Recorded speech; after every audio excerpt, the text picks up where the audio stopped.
Okay, you're first. Tell who you are.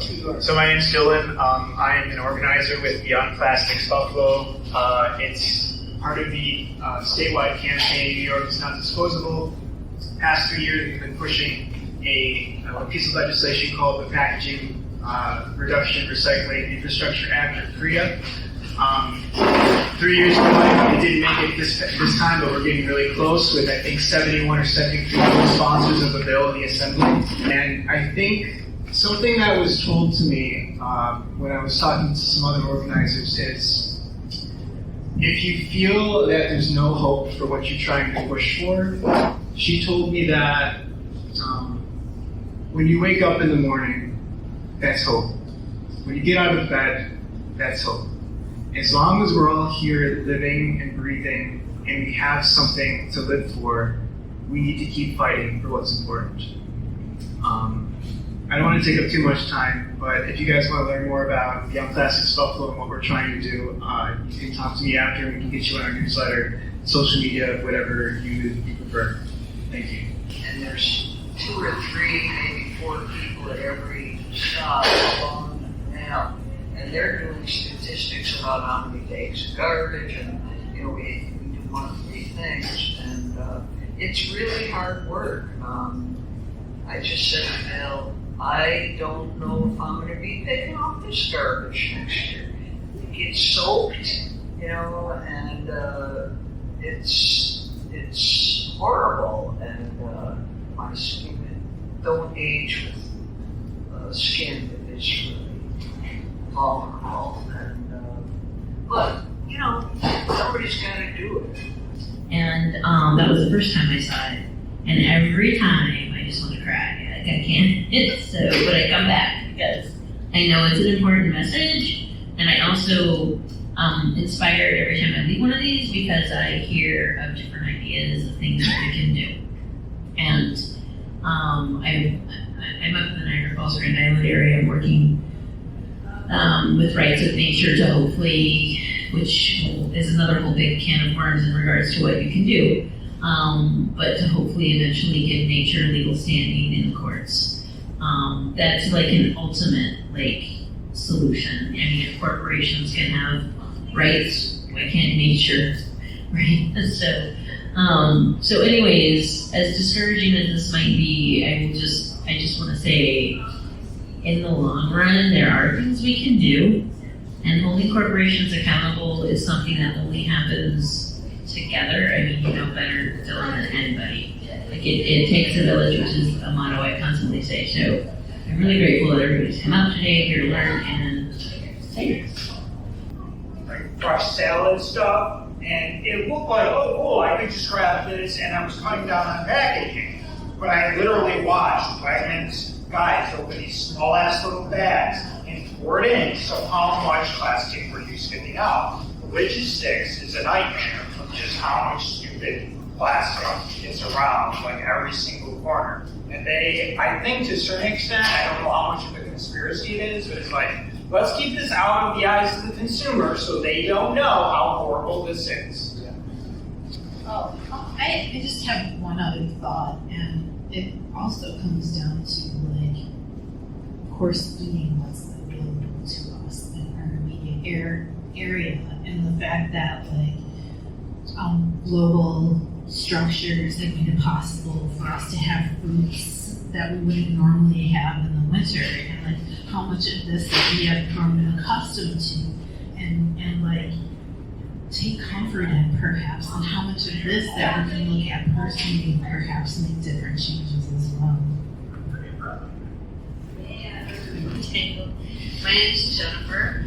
I'm a psychologist here in Buffalo, and I'm also the upstate regional co-coordinator for the Climate Psychology Alliance. And we are the Alliance in North America, and we're also associated with the Alliance in the UK. And we look at all aspects of climate distress and climate denial. We look at the psychology of what got us here in the first place. We look at the individual level, people, the family, the culture, society, all of it. There are groups who are talking to reporters about how hard it's become to report. There are people doing research on climate distress and farmers. Farm community, the people who supply our food, they are terribly, terribly distressed and depressed and suicidal, as we're finding out. It's a really grim situation, and yet, as we've said, there's hope because so many more people are becoming aware of what's going on and how pervasive it is in our lives in every aspect. So it's kind of unfortunate that our organization is called Climate Psychology Alliance because it's really all about the poly crisis. You know, how every system, every aspect of our lives is being affected by what's going on, and the very, very complex interactions that make it so difficult for us to act individually. So we've talked some about how important it is to work collectively and in community. And the most important thing is that we cycle through, because the burnout rate for doing any of this work is so high that at any time there need to be support groups and systems in place for people to cycle through and be able to safely express their distress and have a solid group who are in a different stage of their process.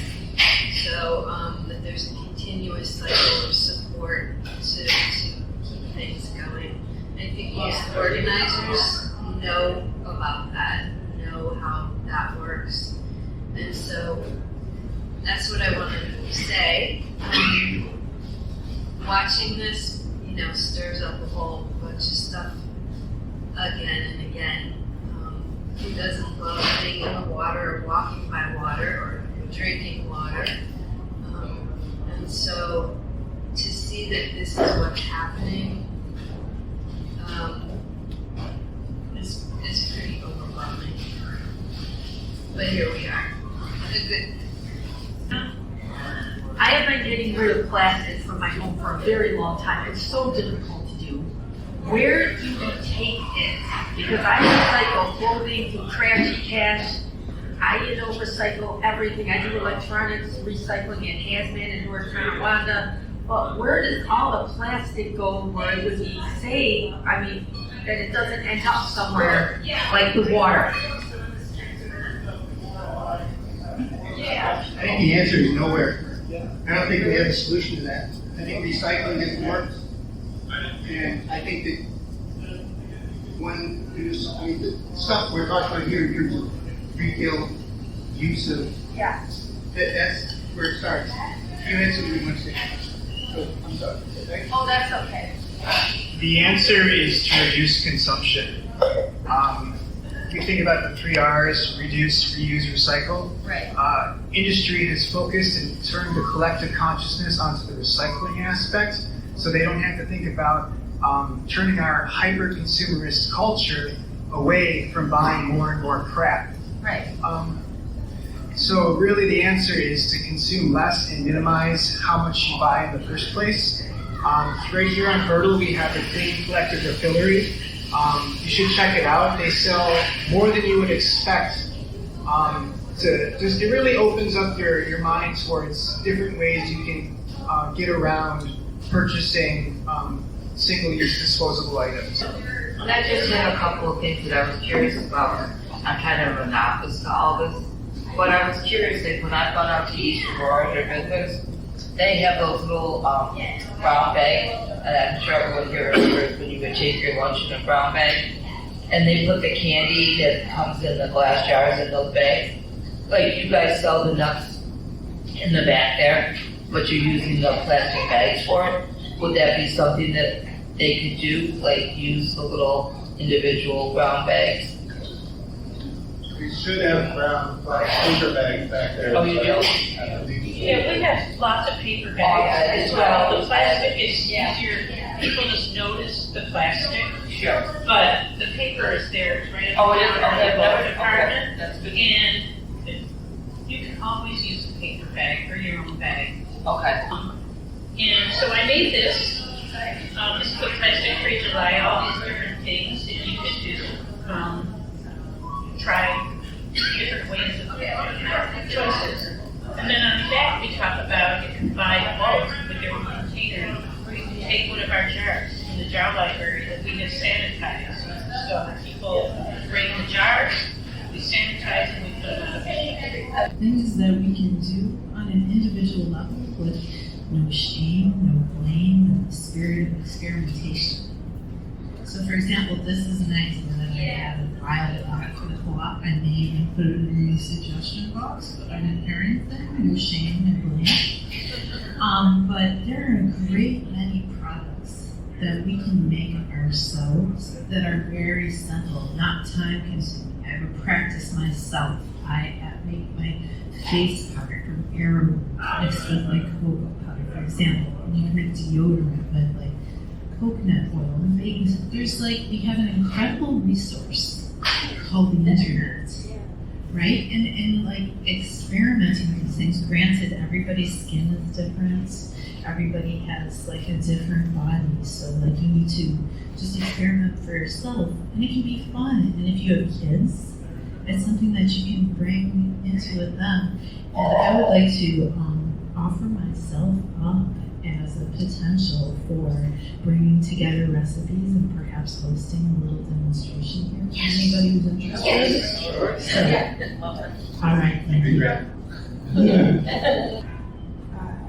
The different cultures we're all a part of. I know, like, I currently work in the mental health field, so everyone comes from their own culture. Not every culture is as informed about how to make those environmental decisions, and then just being honest that even like poverty can be a really big barrier. Like, how can I even consider making these changes if it just seems inaccessible?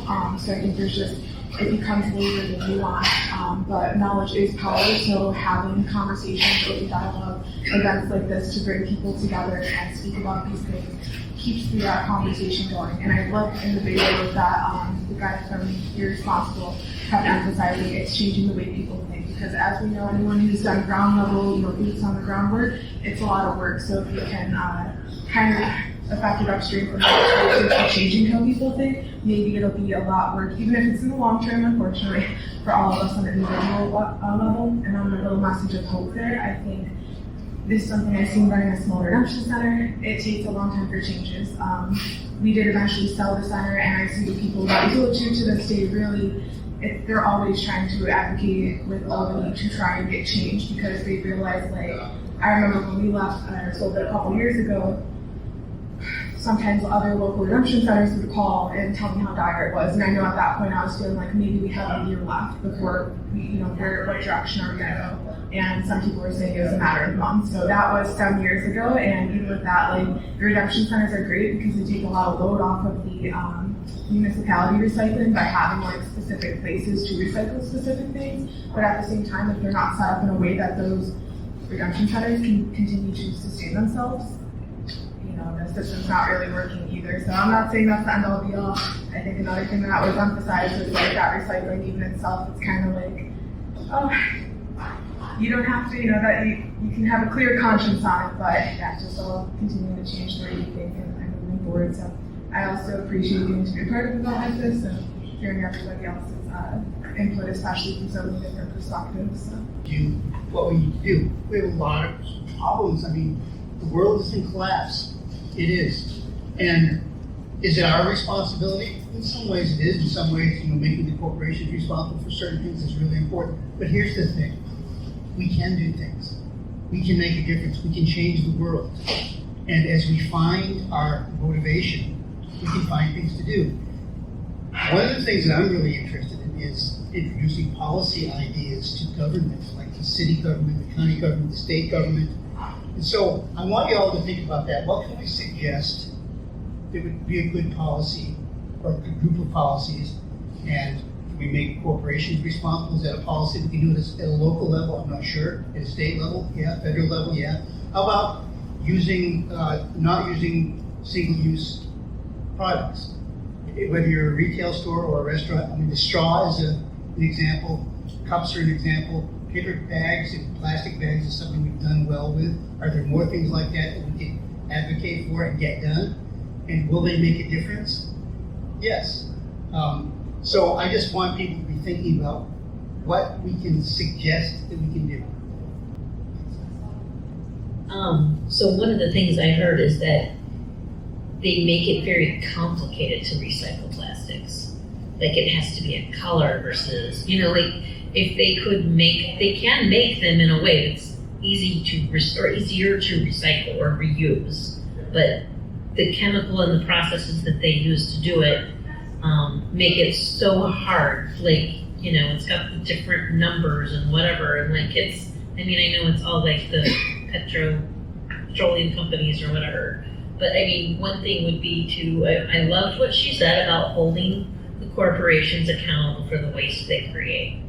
How can we say, you created this, and therefore you're accountable for this at the end of the day? And if they were on the hook, if there was a cost for every single-use plastic that they created, because it all comes back to the money, how do we put the planet before the corporations at the end of the day and make them responsible in that?